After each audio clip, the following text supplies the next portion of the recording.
বলেছে বলো, কোশিশ করনে वालों की कभी हार नहीं होती। মানে যারা ট্রাই করে ওদের কোনো দিন হার হয় না, হেরে যায় না কোনো দিন। সনম তেরি কসমের জন্য বলছি।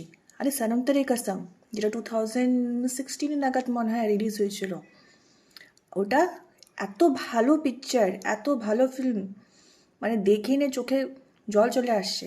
ওই ফিল্মটা কিন্তু তখন ফ্লপ হয়ে গেছে, কিন্তু দেখেন আবার ওটাকে রিলিজ করা হয়েছে।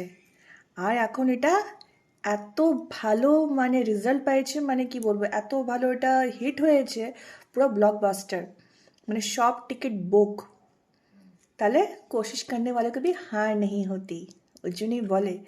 আর এটা বলতে গেলে এখন ভ্যালেন্টাইন ডে কালকে, তো ওটার জন্য সব থেকে ভালো গিফট এই পিকচারটা। সত্যি এই পিকচারটা কিন্তু নিশ্চয়ই দেখতে লাগবে আবার। মানে আমি যতবার দেখছি ততবার মানে আমার মনে হচ্ছে আবার দেখি আবার দেখি, মানে আমার পুরো ডায়লগ মুখস্থ হয়ে গেছে।